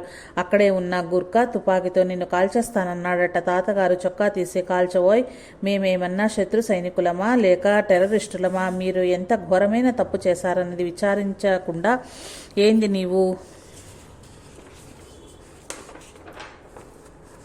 కాల్చేది? కాల్చి చూద్దామంటూ నిలబడ్డారు. తాతగారి రౌద్ర రూపము, ధైర్యంగా మాట్లాడటం చూచి పై అధికారి నా దేశంలో ఇంత ధైర్యశాలి ఉన్నాడా అని సత్కరించినాడు. మిలిటరీ వాళ్లు చేస్తున్నటువంటి అరాచకాలను తాతగారి ద్వారా పై అధికారి తెలుసుకుని, వాళ్లను మీరు ఇటువంటి పనులు తిరిగి చేస్తే మిమ్మల్ని యుద్ధ నేరస్తుల క్రింద కాల్చేయవలసి వస్తుందని చెప్పి వారి జీవితంలో కొన్ని రిమార్కులు రాసి వారిని ఆ గడ్డ మీద నుంచి దూరంగా పంపివేశారు. ఒకసారి తాతగారి మీదకు అతని శత్రువర్గం 70 మంది వస్తున్నారు. ఇది తెలిసిన ఒకతను తాతగారికి విషయం చెప్పాడు. తాతగారికి కరసాము, కరాటీ వచ్చు. ఆ చీకటిలో కర్రను తీసుకుని అందరినీ చితకబాదాడు. చాలా మందికి భయంకరమైన దెబ్బలు తగిలాయి. మమ్మల్ని కొట్టినవాడు అని వాళ్ళు కోర్టుకు వెళ్ళినారు. తాతగారు మాత్రం మామూలు పిచ్చోడిలాగా కోర్టుకి వచ్చి జడ్జి గారితో నేను 70 మందిని కొట్టగలనా? వారికి వారే త్రాగి కొట్టుకుని నా మీద చెప్తున్నారయ్యా అని చెప్పాను. జడ్జి గారు ఇది త్రాగి కొట్టుకున్న కేసు అని కొట్టివేశాను. రెయ్యింబవళ్ళు కష్టం చేసి ఒరుగుండులో 3 ఎకరాలు సంపాదించాడు. ఇది చాలా విలువ కలిగిన పొలము. ఈ 3 ఎకరాలు అమ్మివేసి 14 ఎకరాలు కొనాలని ఒక ఆసామికి డబ్బులు ఇస్తే తీసుకుని మోసం చేశాడు. తాతగారు అతనిపై రౌద్ర రూపం దాల్చి నా 14 ఎకరాలు ఇస్తావా లేదా సస్తావా అని కత్తితో బెదిరించాడు. అప్పుడు అతడు భయపడి రిజిస్టర్ చేశాడు. 14 ఎకరాలలో వ్యవసాయం చేసేవారు తమ్ముడికి పేదవారి అమ్మాయిని ఇచ్చి పెళ్లి చేశాడు. అతని భార్య మనము వేరు పోదామని బలవంతం చేసాగింది. అప్పుడు తాతగారు, ఎరా నీకు ఏం కావాలి అనగా, నీ ఇష్టమని తమ్ముడు అనగా సగం ఆస్తి పనిచేసి ఏ వస్తువైనా తీసుకుపోరా, లేకపోతే అంతా నీవే తీసుకొని పోలే, కాకపోతే కాస్త చెల్లిని అక్కను మనమే చూచుకోవాలి అని చెప్పగా, తమ్ముడు నా వల్ల కాదు, నా భార్య అంగీకరించటం లేదని చెప్పి వేరు వెళ్ళిపోయాడు. ఇప్పుడు వీరు ఈదూరులో స్థిర నివాసం ఏర్పరచుకున్నారు. తాతగారి చెల్లెలు ఎవరు వారిని దర్శించరు. ఎందుకనగా తాతగారు తురకవారిలో చేరిపోయాడని భావించడివారు. తాతగారు వివాహం కూడా చేసుకోకుండా ఊరిలోని జనాల కోసం పోరాడుతూ ఎన్నో ఎదురు దెబ్బలు తినేవారు. నడిచినా, కూర్చున్నా, పోయేటప్పుడు, లేచేటప్పుడు నిరంతరం భగవన్నామస్మరణ చేసేవారు. మామూలు పేదవారికి అన్నం దొరకని రోజుల్లో ఆ గ్రామంలోకి వచ్చిన స్వాములకు జీడిపప్పుతో భోజనాలు తీసుకుపోయి ఇచ్చేవారు. ఒకసారి శ్రీ రెడ్డి తాతగారిని అసలు ఇచ్చటకు ఎలా వచ్చారండి అని షఫీ గారు అడగగా వారు ఇలా చెప్పారు. రెడ్డి గారికి చిన్నతనం నుండి భగవంతుని కోసం తపన ఉండేది. వారు ఎంతో పౌరుషం గలవారు. భగవంతునికి అంకితం కావాలని పెళ్లి కూడా చేసుకోలేదు. గురువు కోసం తిరుపతికి, కసుమూరుకు వెళ్తూ ఉండేవారు. 3 సార్లు అన్నం లేకుండా ఉపవాసంతో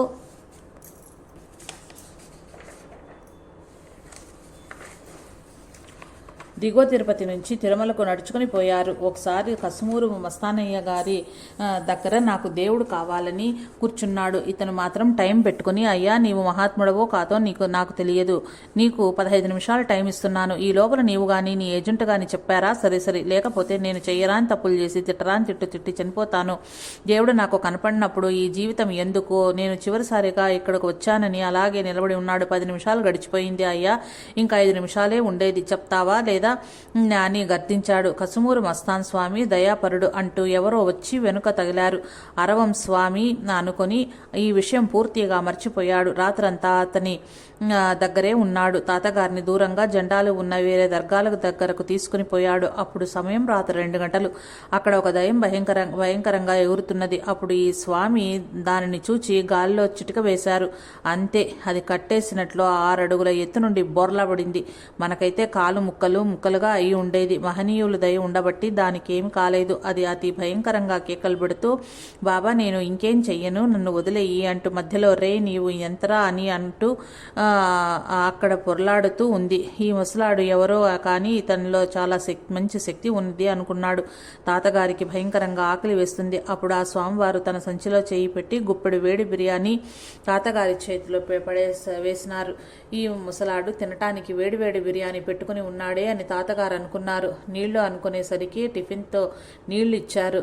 ఇతని తాతగారిని ఓయ్ ఉదయం ఎక్కడికైనా పోతావేమో, నేను వస్తాను అని చెప్పి శనగలు బెల్లం కొనుక్కొని వచ్చాడు. అవి తాతగారికి ఇచ్చి పసిపిల్లలకు తినిపించినట్లు తిను అని చెప్పి ఇచ్చినారు. అప్పుడు తాతగారికి వంటలకి పోవాలి అనిపించింది. తాతగారు వెళ్ళి వచ్చేసరికి ఇతను కనిపించకుండా పోవటం జరిగింది. తాతగారు ఈ ముసలాడు ఎలా పోయినాడు అని ఆలోచించుకుంటూ వరిగొండలోని తన రూములోకి పోయి తలుపేసుకుని కాఫీ మాత్రమే పంపించండి అని చెప్పి అలానే కూర్చున్నాడు.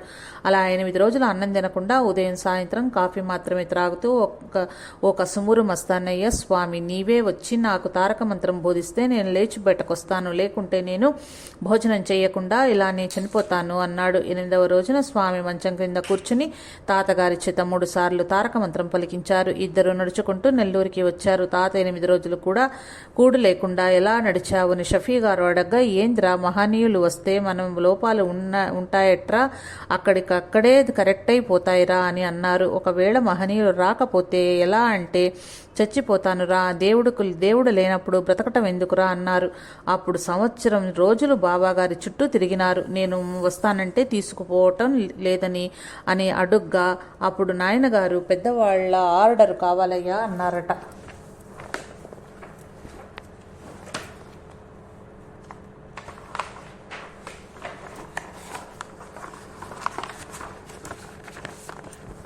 తాతగారిని 3 రోజుల పాటు వారి దగ్గరకు రానియలేదు. తనకున్న ఆస్తినంతా పనిచేసి వచ్చారు, కానీ ఉండనివ్వలేదు. ఈయన నేను ఇక్కడే చనిపోతానని మొండికేసుకుని కూర్చున్నారు. ఆ తర్వాత సరేనని దగ్గర కూర్చోపెట్టుకున్నారు. ఎన్నో పరీక్షలు పెట్టేవారు. అన్నం భిక్ష అడిగి తెస్తే ఒక ముద్ద మాత్రం తిని మిగిలింది విసిరి కొట్టేవారు. ఒక్కోసారి అన్నం అంతా తీసుకెళ్లి ఇతర జీవులకు ఊడ్చి పెట్టేసేవారు. రెడ్డి తాతను మాత్రము పూర్తిగా పస్తు ఉంచేవారు. ఇలా 40 రోజులు పస్తు ఉంచినారు. 41వ రోజున మాత్రం ఓర్చుకోలేక బజార్లో బఠానీలు తిని వచ్చారు. ఈ విషయం వీరు చెప్పకున్నా స్వామివారు, నీవు 40 రోజుల్లో చేసిందంతా వృధా అయిపోయింది, పో ఇక్కడి నుండి అన్నారు. దీనంగా కన్నీళ్లతో క్షమార్పణ వేడుకుంటే మళ్ళా మనిషిని చేశాడు. ఎర్రదర్గా స్వామివారు ఖండయోగం చేయటం కూడా అమీర్ జాన్ భాయి అనే భక్తుడు చూచాడు. ఇది చూచిన తర్వాత తన 30 సంవత్సరముల జీవితం స్వామి సేవకు అంకితం చేశాడు. ఇంతటి మహాత్ముల సమాధి అనంతరం కూడా వారి సమాధి వద్ద ఎందరికో ఎన్నో అనుభవాలు ప్రసాదించడం, ముముక్షువులకు మార్గం చూపడం అనుభవైక వేద్యము. షఫీ గారు సయ్యద్ అహ్మద్ బాబా గారి దగ్గరకు రావటం. మాది నెల్లూరు జిల్లా వెంకటాచలం మండలం సర్వేపల్లి గ్రామం. నెల్లూరు వచ్చి కూలీ నాలి చేసుకుని బారాకాసులో ఒక మసీదులో పడుకునేవాడిని. చిన్ననాటి నుండి నమాజ్ చేయటం నాకు అలవాటు. బారాకాసులో ఇంతమంది మహనీయులు సమాధులు ఉన్నాయి కదా, ఒక మహనీయుని కూడా చూడలేకపోయానే అనుకునేవాడిని. నా స్నేహితుడు ఒకతను ఇక్కడ సయ్యద్ అహ్మద్ బాబా అనే ఒక మహనీయుడు ఉన్నాడు. రాత్రి వేళ వారు నడుస్తుంటే వెలుగు కనపడుతుంది. తల, కాళ్ళు, చేతులు మొండం విడివిడిగా పడి ఉంటే చూచాను. కొన్ని నిమిషాల తర్వాత వారు శుభ్రంగా కూర్చుని కనిపించారు అని చెప్పి వారిని దర్శించమన్నారు. అక్కడ చిమ్నే ఒకతను అక్కడ చిమ్మే ఒకతను నన్ను ఉదయం 4 గంటలకు నమాజుకు లేపేవాడు. కొన్ని కారణములు వలన 2 రోజులు అతను నిద్ర లేపలేదు. నిత్యము సయ్యద్ అహ్మద్ గారు నాకు ఎదురు వచ్చి ఎంతో ప్రేమతో తానే సలాం చెప్పేవారు. ఈ 2 రోజులు నమాజ్ చేయని కారణంగా వారు ఎదురుపడి ఎంతో కోపంతో చుర్చురా చూస్తూ తప్పుకుని వెళ్ళిపోయారు. నేను నమాజ్ చేయలేదన్న విషయం వారికి తెలిసిపోయింది. ఈ అనుభవం తర్వాత వీరు మహనీయులేనని స్థిరమైంది. అది మొదలుకుని ప్రతిరోజు వారి దగ్గర కూర్చోసాగాను. బాబా గారి మాట సృష్టి మాటలాగా ఉండేది. వారి నోటి నుండి వచ్చిన ప్రతి మాట జరిగిపోతుంది. వారితో స్నేహం చేయటం మొదలుపెట్టాను. అప్పుడు నా వయస్సు 23 సంవత్సరాలు. క్రమంగా అహ్మద్ బాబా గారి శిష్యులైన రెడ్డి తాతగారితో పరిచయం మొదలైంది. షఫీ గారు కసుమూరు అవతలే ఉండే గ్రామాలకు అనేక సార్లు పని మీద వెళ్లి వచ్చేవారు. కానీ కసుమూరు మస్తానయ్య దర్గాను దర్శించి నమస్కరించుకునేవాడు కాదు.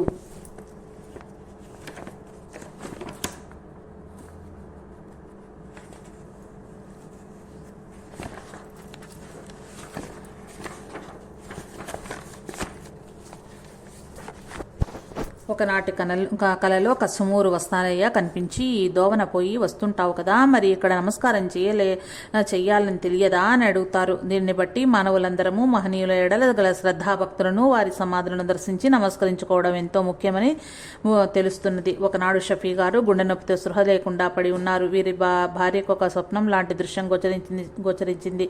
షఫీ గారి ప్రక్కన గుంటూరు నల్లమస్తాన్ ఔలియా, నెల్లూరు ఎర్ర దర్గా స్వామి మరియు కసుమూరు మస్తానయ్య గారులు నిలబడి ఉన్నారు. టైం అయిపోయింది, తీసేయండి అని కసుమూరు మస్తానయ్య అంటున్నాడు. గుంటూరు నల్లమస్తాన్ ఔలియా మరియు నెల్లూరు ఎర్రదర్గా స్వామి వారు దయచేసి ఒక్క ఛాన్స్ ఇవ్వండి స్వామి అని బ్రతిమాల్చున్నారు. కసుమూరు స్వామి ఎందుకు ఎన్ని మార్లు చెప్పినా కొంచెమైనా ప్రయోజనం లేకపోయింది, వద్దు తీసేయని కోపంగా అంటున్నారు. నల్లమస్తాన్ ఔలియా ఎర్రదర్గా స్వామి బ్రతిమాలుతూనే ఉన్నారు. చివరకు షఫీ గారు లేచి ఆరోగ్యవంతుడయ్యాడు. దీనిని బట్టి మహనీయుల సలహాలను మనం ఆచరించకుంటే వారు మనలను గురించి పట్టించుకోరు. అందుకే భగవాన్ శ్రీ వెంకయ్య స్వామి వారు పోయే వాళ్ళని పోనిచ్చేదే కదయ్యా అన్నారు. మనం వారి ఆజ్ఞలు పాటించకపోయినా ఆచరించేందుకు హృదయపూర్వకమైన ప్రయత్నమైనా చెయ్యాలి. కన్నీటితో వారికి మొరపెట్టుకోవాలి. ఎర్రదర్గా స్వామివారు జనవరి 21, 1977 మహాసమాధి చెందారు. వీరి సమాధి నెల్లూరు DKW కాలేజీ ప్రక్కన గల ఎర్రదర్గాలో ఉన్నది. ఎందరికో బాధలు తీరుస్తూ అందరికీ కలియుగ దైవమై ఉన్నారు. వీరి సమాధి వద్ద రొట్టెల పండుగ జరుపుతారు. భారతదేశమందుల అన్ని ప్రాంతాల నుండి భక్తులు వచ్చి ఆనాడు బాబా గారికి నివాళులు అర్పిస్తారు. శ్రీ సచ్చిదానంద సద్గురు సాయినాథ్ మహారాజ్ కి జై. జై సాయి మాస్టర్.